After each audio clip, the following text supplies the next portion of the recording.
Welcome to the revision of management of working capital. तो management of working capital basically तुमको ये बताता है, इसका मेन चैप्टर का मेन पर्पस ये है कि बिजनेसमैन को अगर लोन चाहिए बैंक से तो डायरेक्टली जाके 10 लाख दो ऐसा नहीं बोल सकता, तो एक स्टेटमेंट बना के देना पड़ेगा। और स्टेटमेंट से समझेगा बैंक को कि कितना लोन इसको कैपिटल लगता है, फिर उस हिसाब से बैंक डिसाइड करेगी कि कितना लोन देना है।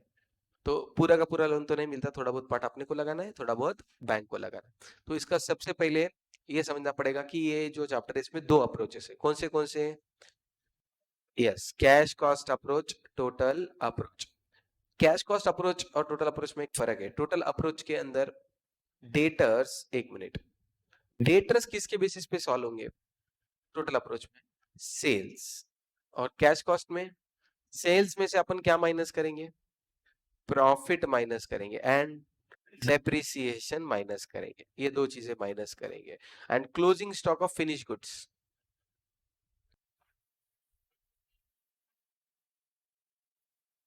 Closing stock of finish goods total approach में किस पे करेंगे? टोटल कॉस्ट पे करेंगे। जबकि कैश कॉस्ट अप्रोच में अपन टोटल कॉस्ट में से क्या माइनस करेंगे?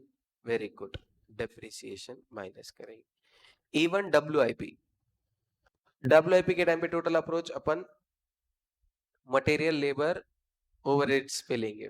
यहां पे भी material labour overhead, but overhead में से डेप्रिसिएशन माइनस करेंगे। ठीक है, तो ये जब चीजें हैं, ये दोनों अप्रोचेस में फर्क आता है। दोनों अप्रोचेस से अगर तुम एग्जाम में सॉल्व करते हो करेक्ट आंसर है, बट मैं इंस्ट्रक्शन देता हूं कि मॉड्यूल ने कैश कॉस्ट अप्रोच फॉलो किया, आईसीआई कैश कॉस्ट करती है, तो अपन ने बाय डिफॉल्ट कैश कॉस्ट पे ही सॉल्व करना चाहिए। अगर क्वेश्चन खुद होके बोलता है कि टोटल अप्रोच से करो, तभी तुमने टोटल अप्रोच से करना, इसके अलावा नहीं करना। अगाऊ बना नहीं, कैश कॉस्ट अप्रोच से ही करना है। और एक आदत लगाओ, खुद से ही लिख दो कैश कॉस्ट अप्रोच ऊपर। तो फर्स्ट इसमें क्या करना पड़ता है? Current assets. करंट असेट्स में जनरली दो तीन करंट असेट फिक्स है अपने। एक होता है stock of, very good, raw material, stock of finish goods, WIP, debtors and cash. Basically ये मोर और लेस फिक्स आइटम्स है। इसके सिवा प्रीपेड एक्सपेंसेस आ सकता है या एडवांस इनकम टैक्स पेमेंट ये आ सकता है। ठीक है,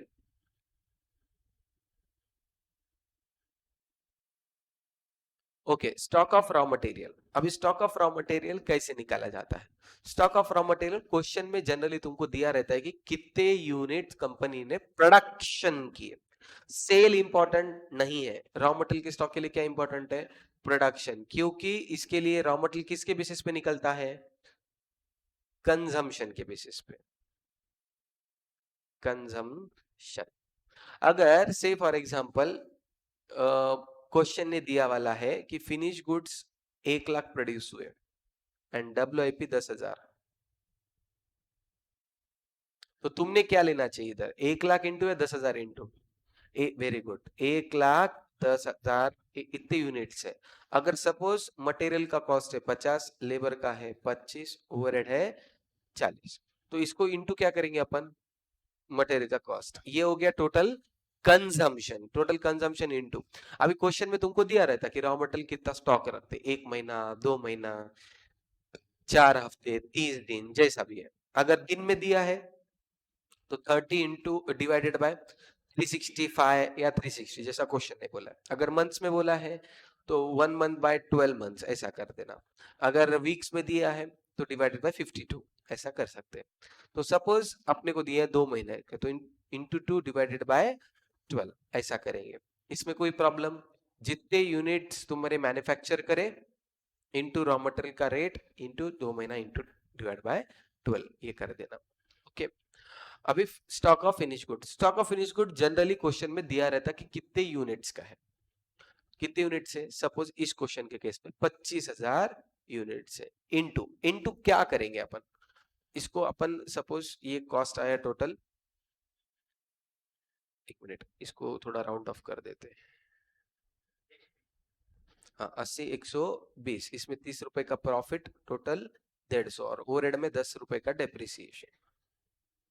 तो अभी अपने को यहाँ पे stock of finish goods actually अपन ने 150 पे करना चाहिए क्या? नहीं, क्योंकि अपने अकाउंट्स में सिखाया गया stock is valued at cost और market price whichever is lower. तो कॉस्ट कितना है? 120। तो अपन ने इसको 120 से मल्टीप्लाई करना चाहिए, but upon cash cost approach कर रहे हैं तो किससे मल्टीप्लाई करेंगे? हाँ, तो ये 10 रुपए का डेप्रिसिएशन इंक्लूडेड है, तो 120 में से 10 रुपए माइनस, तो 110। तो कितना आता? 25,000 इंटू 110। ये ऊपर वाला भी बोलो, ये कितना आ रहा? ऊपर वाला 916,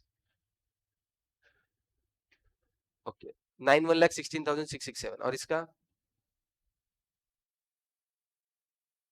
27,50,000। एग्जाम के अंदर तुमको ध्यान रखना है, फॉर्मेट अच्छे से बनाना है, पर्टिकुलर्स, बेसिस, कैलकुलेशन, अमाउंट। तो ये सब डब्ल्यूआईपी, डब्ल्यूआईपी जब भी बना रहे तो डब्ल्यूआईपी में तुमको क्वेश्चन ने दिया रहेगा कि कितनी यूनिट्स की डब्ल्यूआईपी है या कितना परसेंट का डब्ल्यूआईपी है। ठीक है, अपनी यहाँ पे इमेजिन करते कि 10,000 यूनिट्स की डब्ल्यूआईपी है, तो डब्ल्यूआईपी का वर्किंग नोट बनाया जाता है। डब्ल्यूआईपी किससे बनता है? Material, labour, overheads. कितने यूनिट्स का बोला है? 10,000। तो 10,000, 10,000, 10,000 इंटू इंटू इंटू, मटेरियल कितना बोला था? 50, तो 50, लेबर 30, ओवरहेड, अभी ओवरहेड बोला था 40, पर डेप्रिसिएशन कितना है? 10, तो अपन कितना लेंगे? 30 ही लेंगे। तो यहाँ पे एक चीज तुमको ध्यान में रखनी है, इसका हेडिंग क्या है? डब्ल्यूआईपी। डब्ल्यूआईपी मतलब वर्क इन प्रोग्रेस, इसका मतलब कुछ ना कुछ तो पेंडिंग है। अगर तुम इस तरीके से सॉल्व करेंगे तो ये गलत हो जाएगा, क्योंकि इसका इनडायरेक्टली ऐसा मतलब होगा कि तुमने सब 100% पकड़ा। तो जनरली क्वेश्चन में परसेंटेज दिए रहते हैं। Conversion cost 50% complete, conversion cost मतलब लेबर एंड ओवरहेड 50%। अगर क्वेश्चन साइलेंट है, क्वेश्चन कुछ भी नहीं बोलता है, तो तुम क्या करेंगे? तो तुम इमेजिन करेंगे कि मटेरियल 100% कंप्लीट है, लेबर एंड ओवरहेड 50-50% का, ये बोला नहीं है तो भी तुमको इमेजिन करना पड़ेगा। क्यों? क्योंकि इनकम्प्लीट है, कुछ ना कुछ तो इनकम्प्लीट होना चाहिए। सिर्फ 85% क्यों? 60-40 क्यों नहीं? भाई लो, मैं मना थोड़ी कर रहा हूँ, तुम ले सकते, अजम्पशन लिख सकते, बट स्टैंडर्ड अजम्पशन है 100-50-50। करो, ये कितना आ रहा?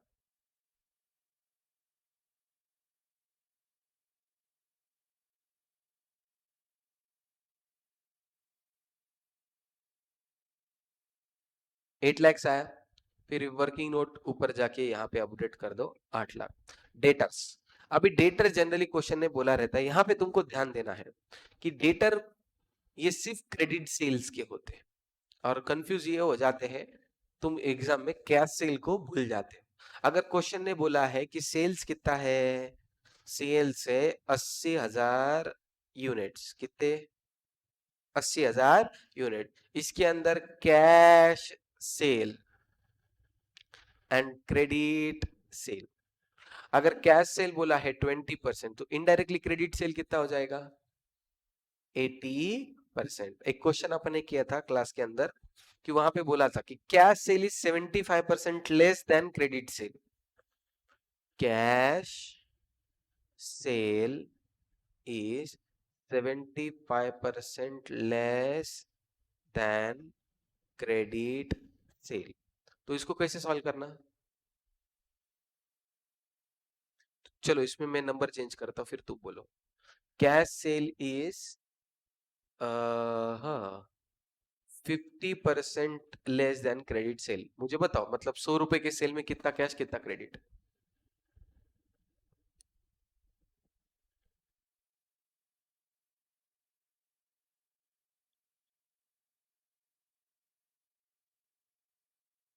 ओके, बाकी लोग?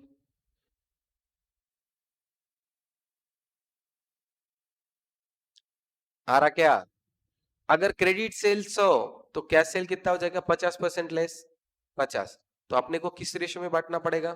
50:100। तो 100 रुपए को 50:100 में बांटेंगे तो 33.33, 66.66%। आया क्या?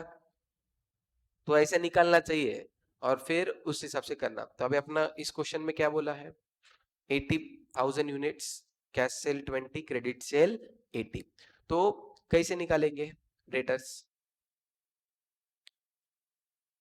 80,000 इंटू कितना परसेंट, 80%, 80%, 80% इंटू कितना, प्राइस कौन सा लेंगे, 150, 120 क्या लेंगे, हाँ प्रॉफिट माइनस करके 120 पर डिप्रिसिएशन भी माइनस करके 110, और डेटर को सपोज टाइम पीरियड है 2 महीना, तो 2/12,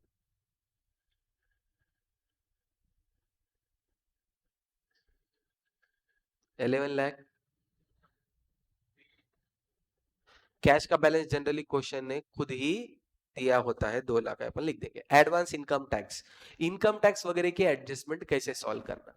इनकम टैक्स की लाइबिलिटी तुमको दी रहती है, सपोज लाइबिलिटी दी है 10,000, और इनकम टैक्स 70% पहले पे हो रहा है एडवांस, तो 70, और क्वार्टरली हो रहा है तो 1/4, तो 10,000 इंटू 70% इंटू 1/4, तो ऐसा करके तुमको टोटल करंट असेट्स मिल जाएंगे। करंट लाइबिलिटी में जनरली एक दो आइटम्स होते हैं, एक होता है वेरी गुड क्रेडिटर्स, और दूसरा आउटस्टैंडिंग एक्सपेंसेस। क्रेडिटर किस बेसिस पे निकाला जाता है, क्रेडिटर मटेरियल परचेज, तो यहां पे एक ध्यान रखना है कि रॉ मटेरियल परचेस इंपॉर्टेंट है, रॉ मटेरियल परचेस। अब रॉ मटेरियल परचेस कैसे निकालते हैं, रॉ मटेरियल परचेस कैसे निकालते हैं, consumption, consumption plus closing minus opening, पर किसका क्लोजिंग किसका ओपनिंग, हाँ closing stock of raw material, opening stock of raw material. ये कब काम आता है, अगर क्वेश्चन में ऐसा बोला है कि न्यू बिजनेस या फर्स्ट टाइम ऐसा कुछ आ रहा है, तो तुमको ये ध्यान रखना पड़ेगा कि रॉ मटेरियल कंजम्पशन के बेसिस पे होगा एंड क्रेडिटर परचेसेस के बेसिस पे होंगे। और परचेसेस कैसे निकालेंगे, consumption plus closing minus opening stock करके अपन निकालेंगे, और इसके लिए एक वर्किंग नोट बनाओ। अभी कंजम्पशन तो तुमको कहां से मिलेगा, देखो यहाँ पे बोला था कितने यूनिट अपन ने बनाए, 1 लाख, और WIP 10,000, तो कंजम्पशन मिल जाएगा 1,10,000 इंटू 40 रॉ मटेरियल का, ये तो कंजम्पशन कितना हो गया, 44 lakh. Add closing stock, closing stock कहां से मिलता, वेरी गुड, वर्किंग कैपिटल का जो स्टेटमेंट है ना, उसमें से बहुत लोग कंफ्यूज हो जाते, फिनिश गुड्स का ले लेते, वैसा नहीं, रॉ मटेरियल के क्लोजिंग स्टॉक कितना आया था अपना, 916667, तो 916667 माइनस ओपनिंग स्टॉक। अभी ओपनिंग स्टॉक न्यू बिजनेस अपन इमेजिन करते तो 0, तो कितना आता है परचेसेस, 53, ये हो गया परचेसेस। अगर रॉ मटेरियल का बोला है कि 1 महीना, तो 1/12,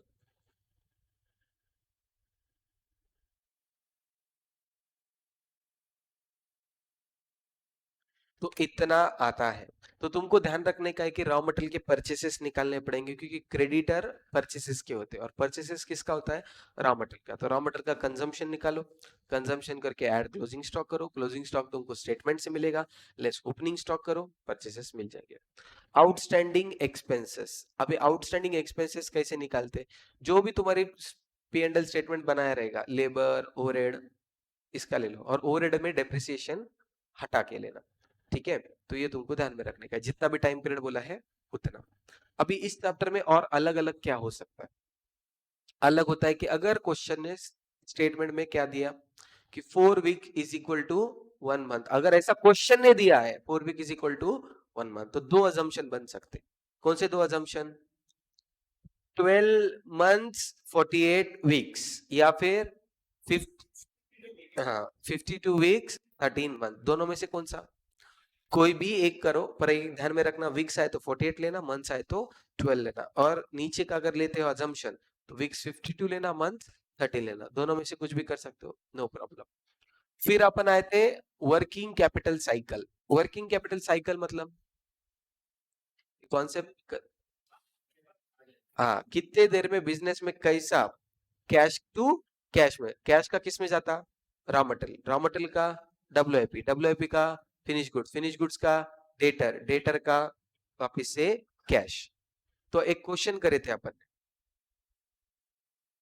हाँ तो वो रॉ मटेरियल के पास कितने दिन में रहता कैसे निकालना, पूरे साल का कंजम्पशन डिवाइड बाय 360 करो, तो तुमको एक आता है कि एक दिन में कितना लगने वाला है, फिर स्टॉक कितना है गोडाउन में, उस हिसाब से कितने दिन का है वो निकाल सकते हैं। या फिर एक अपन ने फार्मूला बनाया क्या, 360 divided by raw material consumption during the year divide by average stock of raw material, तो इस फार्मूले से भी तुम निकाल सकते हो।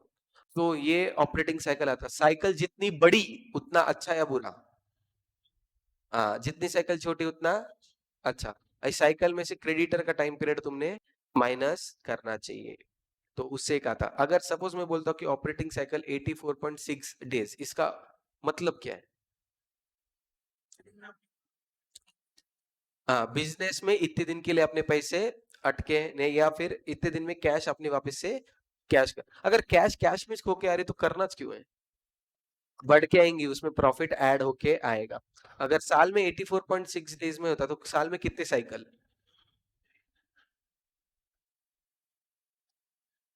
4.31, तो 4.31 मतलब कैश डाली बिजनेस में, घूम के एक बार कैश आई, दो बार कैश आई, तीन बार, ऐसा चार बार हुआ, और पांचवी बार थोड़ा सा हुआ, उसमें पहले साल खत्म हुआ। और इसमें तुमको ध्यान देने का है कि लॉजिकली ये तुमको किधर पूछेंगे नहीं, अगर बिजनेस की मार्जिन 5% है और साइकिल 4 है, तो मतलब बिजनेस कितना टका कमा रहा है कैपिटल पे, 20%, हर बार 5 5 5 5 चार बार 20%, और बैंक लोन 12% मांगते तो दे दो, 8% तो तुम्हारे पैसे बच ही गए।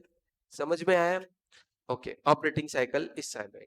इस चैप्टर का एंड पार्ट एक है Tandon committee, maximum permissible bank finance.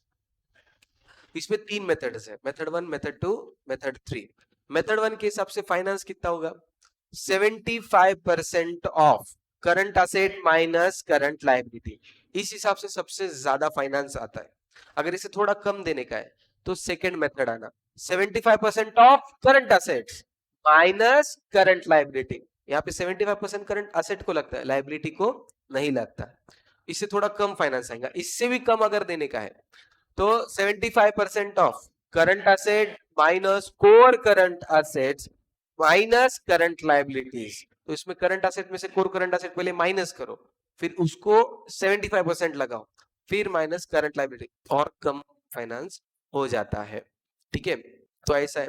फिर एक क्वेश्चन है तुम्हारा सिंगल शिफ्ट और डबल शिफ्ट वाले क्वेश्चन, तो सिंगल शिफ्ट और डबल शिफ्ट का एक ही क्वेश्चन है मॉडल में भी अपने क्लास में भी, तो तुमको ध्यान में रखने का है कि मटेरियल का कॉस्ट पर यूनिट सेम ही रहेगा, बल्क की वजह से में भी थोड़ा सा कम होता है, लेबर कॉस्ट भी मोर और लेस पर यूनिट सेम रहेगा। ओवरहेड्स दो टाइप के रहेंगे, एक variable and fix. Variable cost same रहेगी, पर फिक्स कॉस्ट क्या हो जाएगी, आधी हो जाएगी। तो कॉस्ट के बारे में मटेरियल सेम, सिर्फ डिस्काउंट हो सकता है, लेबर का same, variable overhead same, fix overhead half. पर क्वांटिटीज पे अगर मैं ध्यान देता हूं, अगर डबल शिफ्ट में जाता है तो रॉ मटेरियल का स्टॉक क्या करना पड़ेगा, डबल, क्योंकि सिंगल शिफ्ट में इतना रख रहा तो डबल शिफ्ट में ज्यादा मैन्युफैक्चर करना पड़ता, तो स्टॉक डबल। डब्ल्यूआईपी का केस में सेम, क्योंकि एक शिफ्ट का डब्ल्यूआईपी दूसरी शिफ्ट का इनपुट हो जाएगा, तो बेसिकली डब्ल्यूआईपी मेरा सेम रहेगा। फिनिश गुड्स का स्टॉक डबल हो जाएगा, डेटर्स डबल, क्रेडिटर्स डबल, तो ये सब डबल हो जाएगा, creditor double, stock of finish goods double, stock of raw material double, सिर्फ डब्ल्यूआईपी सेम रहेगा। इधर तक समझा, कोनो प्रॉब्लम नहीं। तो वर्किंग कैपिटल, ये जो 10th चैप्टर है मैनेजमेंट, ये पूरे चारों मिला के 10 मार्क का वेटेज रखते हैं, तो बट बहुत इजी इजी भी है। ठीक है, चलेगा, वी विल स्टॉप हियर।